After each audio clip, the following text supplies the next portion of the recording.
እኔ ምን ብዬ ነበር? ቤተሰብ ሩትዬ የራሷን ህይወት ከጀመረች ከሌላ ወንድ ጋር መታ ወጣ ብላ መዝናናት ከጀመረች አብርሃም እያለቀሰ እግሯ ስር ይደፋል ብዬ ነግራችሁ ነበር። የኔ ንግግር ሳይውል ሳያደር እንግዲህ ዛሬ ደግሞ ትናንት ሩትዬ እንደምታውቁት ከደስታ ጋፏ ፍሽ ብላ እንግዲህ ስታቃጥለው ነበረ። ከዛ ከትንሽ ደቂቃ በኋላ ደግሞ ደስታ መኪና ገዝቶላታል በማለት መጥቶ ነበረ እና ሩትዬ የመኪና ችግር የለባትም። እሱን እናውቃለን። መኪና ላይ መኪና መግዛት ትችላለች የኔ ንግስት ማለት ነው።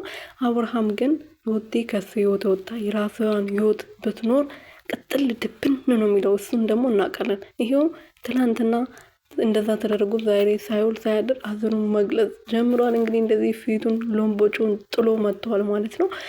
ሰላም ቤተሰብ እንዴት ናችሁ? ደህና ናችሁ ወይ? እኔ ያለው እግዚአብሔር ይመስገን። በያላችሁበት ሰላማችሁ ዝትርፍርፍ ይበልልኝ። የኔ ውድና ወርቅ እንቁ የሆናችሁ ቤተሰቦቼ አብርሃም እንግዲህ ከአሁኑ ማልቀስ ጀምሯል ማለት ነው። ምክንያቱም ሩትዬን አጥቶ መኖር እንደማይችል በደንብ ስለሚያውቅ ማለት ነው። ሩትዬ ደግሞ ከህይወቴ ውልቅ በይልኝ ካላት በኋላ ወደ እሱ ህይወት መግባት አቆማለች። ምክንያቱም የራሷ ህይወት መኖር ያስፈልጋታል። የሚወዳት የሚንከባከባት እንደ ንግስት የሚያያት ባል ያስፈልጋታል። ያው ደስታ ላይሆን ይችላል፣ ግን እሷ ስለማትፈልግ ነው ልጇ ማሳደግ ልጇ ጠንከር እንዲልላ ስለምትፈልግ ነው እንጂ እሷን የሚወዱ እሷን የሚፈልጉ ስንት ሺህ ወንድ አለ።